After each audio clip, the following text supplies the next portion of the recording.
né, que nos acompanha pela internet, seja envolvido nas vibrações do trabalho da noite de hoje, avisando aos amigos que receberam talvez pelo Facebook, que seria hoje a Vera, nossa querida Verinha, que faria a exposição. Mas devido ao tempo na cidade, ela teve dificuldade e não pôde, e nós estamos aqui substituindo nossa amiga. Então, os companheiros que vieram ouvir a Vera pela internet ou pessoalmente, nos desculpe, para ter outras oportunidades. Então, a gente vai observando nos criminosos arrependidos que a gente logo trazendo para nossas lutas do dia a dia, não no nível desses, é claro, graças a Deus, mas dentro das nossas lutas do cotidiano, as nossas ações que às vezes nós nos arrependemos, situações que a nossa consciência, né? Como está no livro dos Espíritos, se eu não me engano, na pergunta 625, onde está escrita a lei de Deus, né? Na consciência. Então, nossa consciência, ela mesma nos posiciona diante da lei maior. Então, nós sabemos que fomos criados por Deus para a perfeição. Simples e ignorante, temos como objetivo nos tornarmos espíritos puros. Mas Ele, na sua sabedoria, não nos fez perfeito. Deu a nós a possibilidade de nós mesmos ir moldando com nossas ações, nossas atitudes ao longo de encarnações sucessivas o nosso futuro brilhante, que lá chegaremos. Então começamos lá em espíritos simples e ignorantes, partindo lá de mundos primitivos, as primeiras experiências e vamos caminhando. Mas ao longo dessa caminhada, as próprias paixões que a matéria suscita, nos perdemos muitas vezes e a ideia de Deus existe em todos, mas muitas vezes, por orgulho excessivo, nós nos afastamos dessa ideia de Deus. E às vezes, caminhamos por um caminho de desequilíbrio, de desordem. Então esse espírito, ele foi um frade. E diz aqui que ele se ordenou ou entrou, digamos assim, para a igreja, por interesse de posição. Ele não tinha, vamos dizer assim, vocação para aquilo ali. Como a gente conhece muitas pessoas que se dedicam à vida e a gente vê a sinceridade em muitos deles, né? Abre mão de tudo, realmente se dedica ao estudo, se dedica ao trabalho no bem. Muitos, né, por escolha, e os Espíritos falam, quando essa escolha não é por egoísmo, quer dizer, a pessoa quer ficar solteiro por egoísmo, por luxúria, né, para não quero compromisso com nada. Mas quando é por um desejo nobre de auxiliar o próximo, é muito importante, é algo muito superior. Então ele se entrou para a igreja, se tornou frade, teve poder, mas com esse poder ele massacrava as pessoas. Então a ideia dele era muito materialista, ele não via um Deus que tudo vê, e que em algum momento nós temos que dar conta para esse Deus que fica situado na nossa própria consciência. Então, tudo aquilo que ele semeou, chegando no mundo espiritual, ele vivenciou aquelas experiências difíceis, e olhares acusadores o perseguiam. Ele via naqueles rostos, certamente, a imagem refletida da própria consciência daqueles que ele prejudicou. Que nós não podemos dizer assim, todo aquele que eu prejudiquei muito, ao desencarnar, eu e ele será um obsessor meu? Não podemos dizer isso. Que muitos que são muitas vezes pisados pelo mundo, não guardam rancor, são espíritos que já superaram isso. Mas a lei é justa. A cada um segundo suas obras. Então, se aquele que eu prejudiquei não sente nenhum desejo de aforra, que já está no nível superior, outros farão o papel dele. E esses espíritos vinculados ainda às falanges obsessivas, identificam no nosso pensamento as imagens de culpa, de remorso, e potencializa. E muitas vezes tomam a aparência daquelas imagens que nós trazemos conosco. Então, se eu maltratei determinada pessoa e pisei e vi aquele sofrimento, e aquilo em algum momento, que ele só sentiu esse peso quando ele começou a se arrepender. Então, quando eu sinto aquele peso, muitas vezes essas imagens que aparecem para mim, com aquela aparência, daquele, muitas vezes não é nem ele que está ali, é a imagem que os obsessores conseguiram, pela possibilidade que o perispírito tem elástica de moldar, de modificar, se colocaram de uma forma que ele sentisse remorso. Então ele, quando eles falam sobre a justiça, que essas dores são todas de ordem moral, e as que mais dói, a gente vai aprendendo, são as de ordem moral.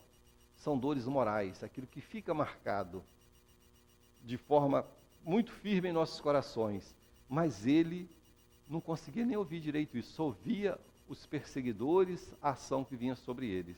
Então, mostrando para nós que, mesmo não tenhamos atingido um nível de perfeição, de moralidade, de amor, mas sabendo que tudo aquilo que nós plantarmos é da lei que nós tenhamos que nós mesmos colher.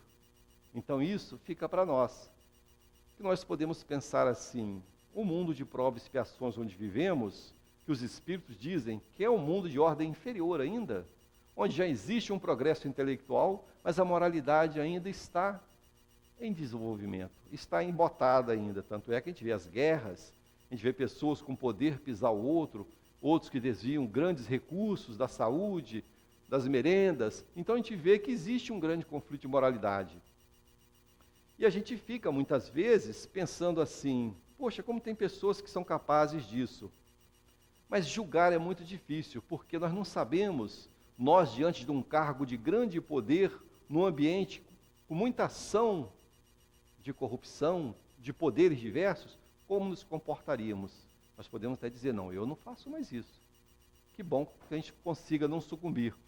Mas então por isso que muitas vezes quando pedimos o poder, o grande recurso material, será que a gente saberia lidar com isso já? Ou será que isso nos afastaria do esforço no trabalho do bem? Mas sempre aquela ideia que a gente não pode esquecer: o dinheiro, o poder é de Deus. A gente não pode vir com essa história: o dinheiro é do mal. Não, o dinheiro é fonte de saúde, é fonte de prosperidade, pois com o dinheiro a ciência avança. Com o dinheiro, áreas pantanosas, entra o recurso, maquinários vão ali, drena aquela área e vira uma área produtiva. Então o dinheiro é fonte de progresso. Porém, aquele que se vê com o dinheiro, que tem que dar conta do que faz com o dinheiro, com o recurso, como a inteligência da mesma forma. Então tudo a gente vai ter que prestar conta em algum momento. Não nos esqueçamos disso. No Livro dos Espíritos, na pergunta 1007, Kardec faz uma pergunta das mais interessantes, né? Porque a gente vem com aquela ideia do passado, do castigo eterno, que a doutrina espírita já aboliu isso das nossas vidas, mostrando que um Deus perfeito não poderia criar alguém destinado eternamente ao sofrimento. Então é feita a seguinte pergunta aos espíritos: haverá espíritos que nunca se arrependem? Então, ou seja, existe entre nós, ou no passado, em alguma época remota, algum espírito que nunca se arrependeu?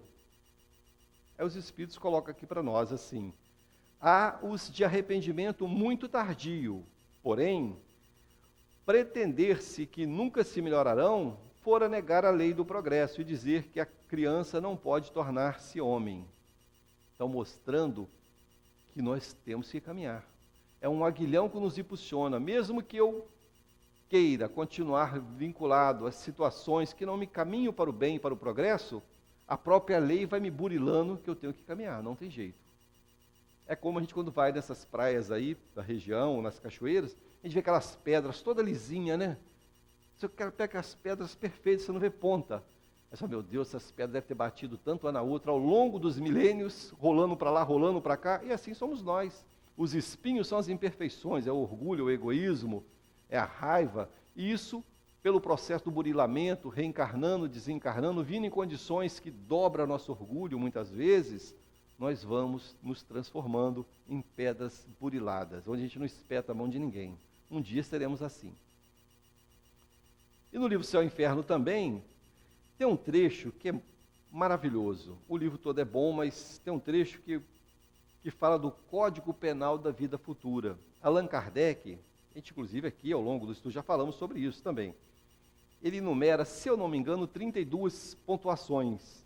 E eu marquei aqui uma só, porque não é o tema de nós hoje, apesar de estar ligado, que coloca assim para nós: o que precisa o espírito endurecido, aquele que desencarna numa condição difícil? Primeiro ponto, arrependimento. Eu preciso me arrepender. Porque se eu não me arrependo, aquilo não me atinge ainda. É igual alguém que vai ali e desvia o dinheiro de alguém, ou põe alguma coisa escondida de uma velhinha, de um velhinho, não está nem aí. Então a consciência não pesou. A pessoa comete um crime e vai para casa e dorme tranquilamente. Então ele está ainda, digamos assim, cristalizado. Então, quando ele arrepende, que começa a vir as dores morais. Arrependimento, primeiro ponto. Depois ele diz assim: expiação. O que seria expiação? Eu preciso vivenciar certas experiências para me amadurecer. Então, muitas vezes, eu reencarno numa condição onde eu vou vivenciar aquilo que eu impus ao outro. Se eu fui duro, fui rigoroso, eu posso vir num ambiente também que eu passe por situações que me modifiquem. Mas eu vou pensar que isso é um castigo? Não, castigo seria o inferno eterno. Esse seria um castigo.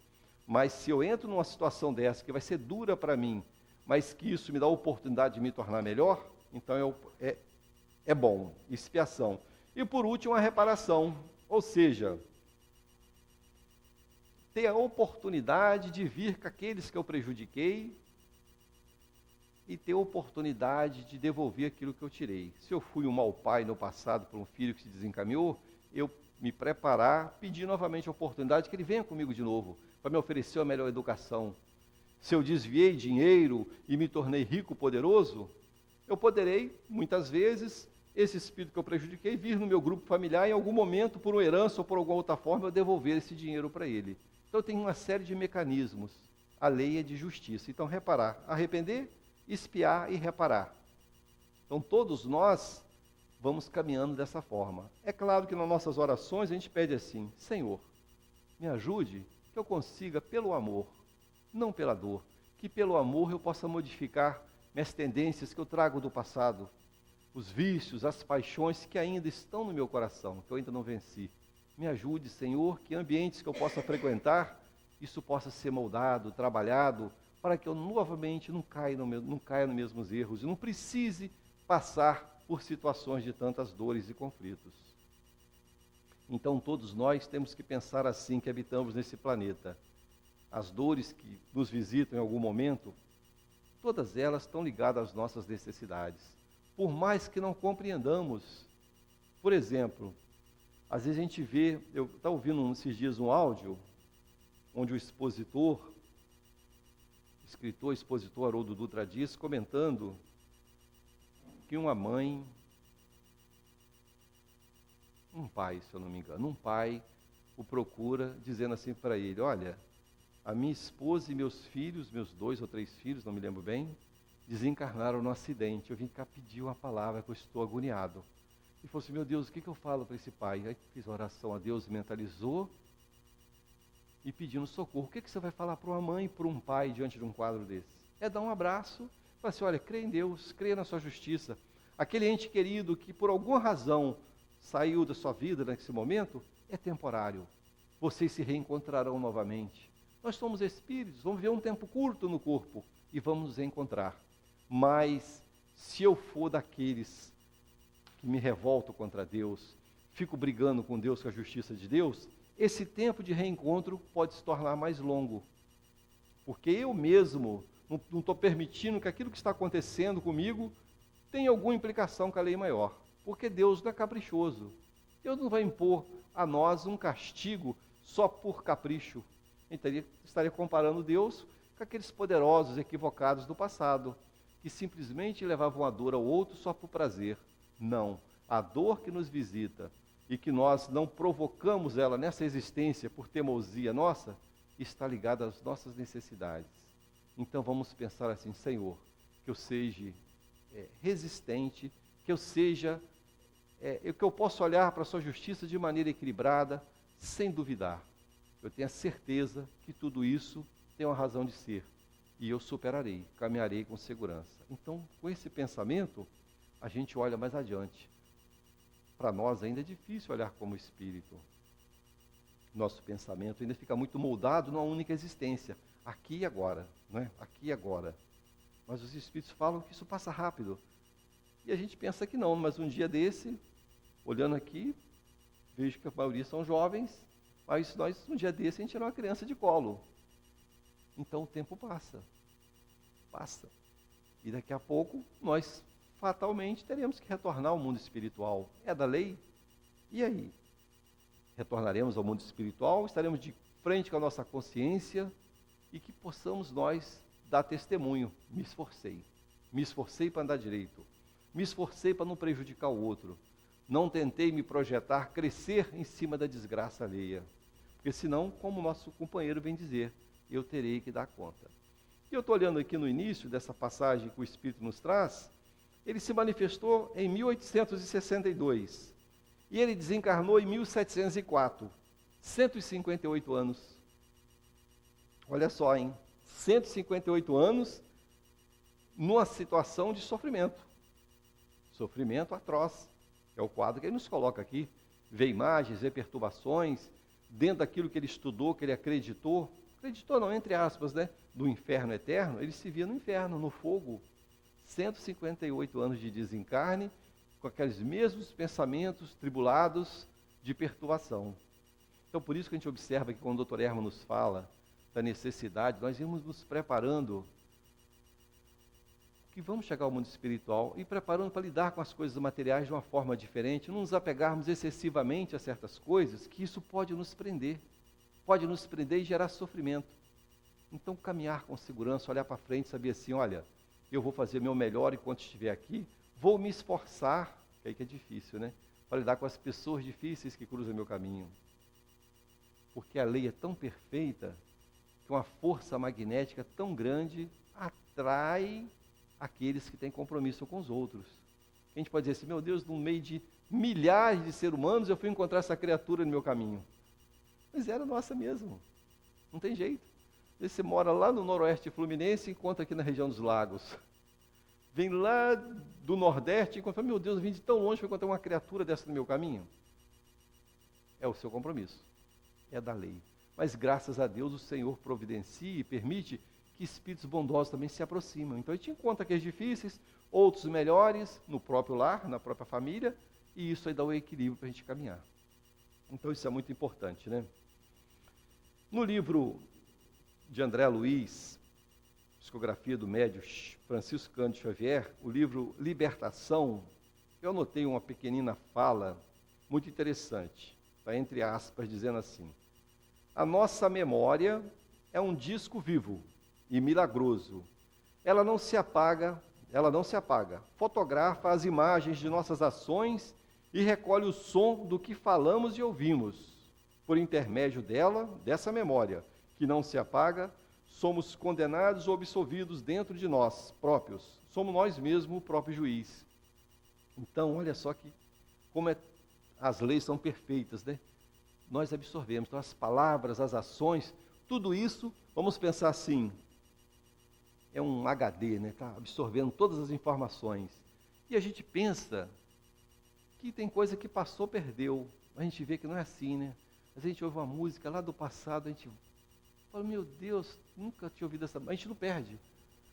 Uma coisinha que às vezes a pessoa fala uma palavra, desencadeia em nós um pensamento, você volta lá numa situação. Então, tem muitas informações nesse disco rígido, digamos assim. E isso fica conosco. Inclusive, há espíritos, como eu já comentei aqui outras vezes, por permissão de Jesus, que trazem histórias que aconteceram na época do Cristo, ou até mais recuada. Vai nesses arquivos, está tudo arquivado. Puxa aqueles arquivos e traz uma passagem de determinado espírito que viveu em determinada época, contando a história daquele espírito. Aí nós ficamos pensando assim, e qual é a minha história de espírito, né? A gente fica, né, muito curioso, né? Por mais que os espíritos aconselham a não buscar muito o nosso passado, e qual a nossa história? De onde eu venho, o que eu trago comigo, por que as experiências que eu estou vivenciando? É uma curiosidade. Então, o mais sábio coloca assim para nós, no livro dos Espíritos, né? É o conhece a ti mesmo. Veja o que você é agora, que você vai fazer ideia do que você era antes. E se hoje nós somos o caminho é de progresso, então hoje, comparando com a escola, se eu estou hoje num grau X, há 100 anos eu estava mais atrasado. Então, se hoje eu tenho uma tendênciazinha de estourar uma certa paixão, um certo vício, mais atrás era pior. Eu caminhei. E mais adiante, eu serei melhor ainda. Então, a lei é de progresso. Então, esses sofrimentos que nos envolvem, que envolvem nossos irmãos que trouxeram os relatos deles, a experiência de vida para nós, isso é para nós. Nos mostrando que vale a pena sermos bons. Fomos criados para ser bons. Tudo aquilo que é diferente disso, cria marca no meu corpo espiritual, no perispírito, onde está, vamos dizer assim, na minha consciência, fica marcado. Aquele ponto fica marcado. E aquele ponto me dificulta, digamos assim, no meu progresso. Eu preciso me acertar com a lei. Aí vivencio em regiões sofridas, experiências difíceis para me expurgar aquelas imperfeições que está pesando na minha economia espiritual. Eu preciso tirar aquilo, está me fazendo mal. Então entra nesses processos de imaginar um demônio, uma criatura que está ali para te perturbar eternamente, um fogo que te queima e não te consome. Tudo são as dores morais. A sua consciência culpada te leva a esses quadros. Então, a nossa necessidade de estudarmos, mas acima de tudo, nos esforçar para sermos da sociedade pessoas melhores. Tentar se esforçar para ser mais humilde, que é tão difícil. A gente pensa que tem humildade, a pessoa dá uma buzinada para a gente no trânsito, a gente já quer brigar, né? Mostrando que a gente ainda tem um potencial muito grande que nos liga às eras primitivas. Você não vê, tem pessoas polidas e tal, às vezes uma situação que surge, a pessoa vira um bicho. Fala, meu Deus do céu, o que foi que houve? Que nós ainda estamos com esse histórico, a gente ainda não venceu ainda esse passado. Então vamos ler mais algumas passagens aqui para a gente não fugir muito do tema. E mais adiante, né, que eu li algumas perguntas, ele diz assim: e quando estáveis na terra, temíeis esses demônios? Então, quando ele estava encarnado lá na igreja, era um frade, Kardec pergunta, você temia os demônios, o inferno? Olha o que ele responde: não, absolutamente, visto que só cria em nada, ele só acreditava em nada, então ele era um ateu. É aquelas pessoas que certamente eu já conheci alguns, vocês devem ter conhecido, que falam assim, morreu, é tipo um televisor, você puxa a tomada, ele apaga, acabou. Então, não acreditando que essa consciência permanece. Então, ele não acreditava, porque aquele que acredita que terá consequências, ele começa a ficar com cuidado, né? Fala, tudo que eu estou fazendo eu vou ter que dar conta. A gente fala isso pra gente, e é uma verdade, a doutrina fala muito claro, você vai ter que dar conta disso em algum momento. Então ele não acreditava. Aquelas pessoas, igual ele falou aqui, que prejudicou pessoas inocentes, levou pessoas a passar fome, corrompeu corações, ele não acreditava em nada. Então era ateu, não acreditava naquilo que ele falava para os outros, né? Porque se ele era um frade, ele tinha que ter um conhecimento doutrinário, cristão. Então aquilo era letra morta para ele, ele não olhava dessa forma. E continua assim, os prazeres, isso é a resposta do Espírito, ainda na mesma pergunta, os prazeres a todo o transe constituíram o meu culto. Então ele só acreditava nos prazeres, nos desejos materiais.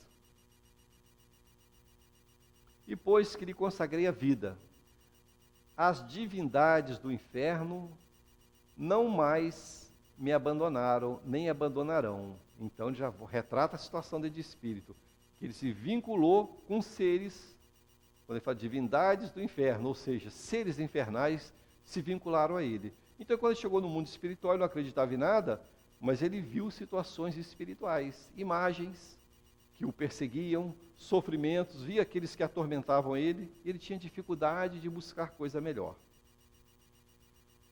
Aí coloca-se para ele aqui, a Sociedade Parisiense, né, com Kardec, diz assim, mas Deus é infinito na sua misericórdia, e tudo pode ter um fim quando lhe aprouver. Isso para nós é motivo de muito consolo, né? Tudo tem um fim. Então nós hoje, num quadro que nós vivenciamos, experiências muito menores do que esse espírito, vamos pensar assim, o quadro de dor, de saudade, de sofrimento, de conflitos diversos, que hora ou outra visita a todos nós, vai passar. Vai passar. Nós superaremos isso. Então essa confiança, essa certeza, nos tem que dar forças novas.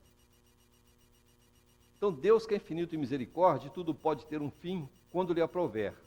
Aí ele responde, se ele o quisesse. Então dizendo que Deus ainda não quis ainda aliviar para ele, né? Ele já vivendo a vida espiritual, ele já tinha ideia que existiam outras coisas, né? E prossegue assim, por que vós viestes inscrever aqui? Porque ele veio se manifestar pelo médium, que ele se apresentou espontaneamente, ele não foi evocado, como fala no início, ele se apresentou na sessão. Por que vieste inscrever aqui, ou seja, se manifestar mediunicamente através do médium? Ele responde, não sei mesmo como, mas eu queria falar e gritar para que me aliviassem.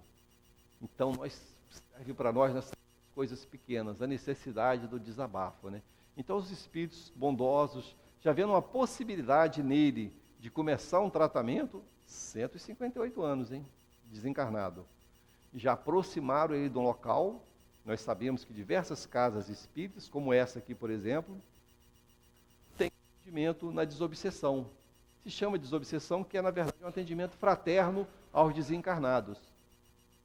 Onde nós que colocamos os papeizinhos ali, pedindo preces para os entes queridos, uma série de situações, há um grupo de pessoas sensitivos que separam esses papéis e alguns deles vão para a mesa mediúnica, onde ali os médiuns de incorporação, no ambiente, numa sala, são várias salas, um doutrinador, o dirigente da sala e todo o amparo espiritual, principalmente esse amparo, senão não daríamos conta. Então é chamado aquele endereço nós colocamos, o nome sai, se a gente bota o nome e o endereço completo, né? O nome é retirado, não se fala o nome da pessoa ali, fala o endereço. Cidade de Cabo Frio, bairro tal, rua tal, número tal. E chama 2, 3, 4, 5 vezes. Aí os médios dão passividade. Alguns espíritos são vinculados àquele endereço, outros às vezes não, como é o caso dele que chegou ali. Outros, por necessidade, os próprios espíritos trabalhadores trazem. Estão mostrando para nós a importância dessa fé robusta em Deus, na certeza que, por pior que possa ser a criatura, ele nunca está abandonado.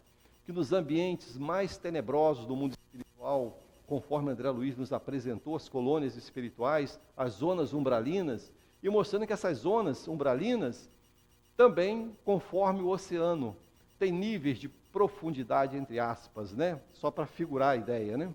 Então, há regiões de espíritos muito endurecidos, que eles falam até de abismos, como a gente vê falar no mar, né? As regiões abissais. Então, mais endurecimento ainda. Até ali, há espíritos bondosos do Senhor trabalhando para socorrer, mas tudo respeitando o livre-arbítrio. Quando aquele espírito cruel, duro, permite o acesso ao socorro, o socorro acontece. Conforme também André Luiz, no nosso lar. Quando ele buscou a prece de coração, o socorro chegou. Mas e antes, não havia socorro ao lado dele? O socorro estava ao lado dele, a mãe dele e outros. Mas ele, pela vibração, as perturbações diversas, não permitia que a ajuda chegasse. Olha só. Então fica para nós, que nós possamos ir nos preparando, vencendo a nós mesmos, para sermos, digamos, não darmos muito trabalho para os nossos guias espirituais. E olha, vamos pensar assim, hein? Há relatos de espíritas, conforme o livro, vocês devem conhecer, Irmão Jacó, Voltei, que é o Frederic Figuer, que foi um presidente da Associação Espírita do Brasil, da FEB. Ele, com grande conhecimento, ele mesmo deu relato. Demorou a perceber os espíritos bondosos ao lado dele, as lutas foram enormes, até que ele conseguiu compreender que às vezes a gente fica muito cheio de teoria. Isso é uma verdade. A gente fica cheio de teoria, conhece o Evangelho, a pessoa toca num ponto, você fala o outro. A parte teórica é aquilo que a gente pega primeiro, mas o coração, o sentimento, que é o mais importante, é mais demorado. Então, por isso que muitas vezes a gente ouve relatos, né? Espíritos chegam no mundo espiritual, grandes estudiosos, e vê aqueles que eles achavam insignificantes numa condição muito melhor. Uma luz interior muito maior, porque desenvolveu amor sincero. Então, que a gente possa estudar, mas que Deus nos fortaleça para nós podermos introspectar, para nos chegarmos no mundo espiritual como aquele que fez a lição, mas não aprendeu o conteúdo, como um mau estudioso. Então, que possamos, então, meus irmãos, já caminhando para o final, vencer a nós mesmos, procurar nas experiências que esses espíritos, que temos que agradecer a eles, nos apresentam, mostrando a sociedade no mundo espiritual, as vivências, que essa separação que acontece pela nossa própria consciência, que nos leva para ambientes que condizem com a nossa realidade interior. Então, se eu gosto de certas coisas, ao desencarnar, eu vou querer estar perto dessas coisas. Olha só como é que isso é tão importante. Então vamos trabalhando para que possamos merecer ambientes melhores. Mas aqui, a nossa vivência é aqui e agora. Que possamos realmente ir trabalhando, aquele que tem um parente difícil, aquele que tem um filho difícil, Aquele que teve uma separação dolorosa do ente muito querido, vamos caminhar agora, porque nós estamos no tratamento. Estamos, cada um de nós, no seu tratamento devido. Confiar em Deus, confiar em Jesus, nos espíritos amigos e superar. Então, graças a Deus, que Jesus envolva nossos corações, que possamos amanhã, aqueles que vão fazer os cursos, estar presente, caminhar e se desafiar nesse ano de 2020. Eu vou me desafiar a dar um passo mais adiante. Buscar realmente participar mais ativamente do movimento espírita, mas acima de tudo, na sociedade, na minha família, ser uma pessoa melhor. Poder ter bons exemplos para ajudar o outro a se edificar. Então, graças a Deus, que Jesus nos envolva.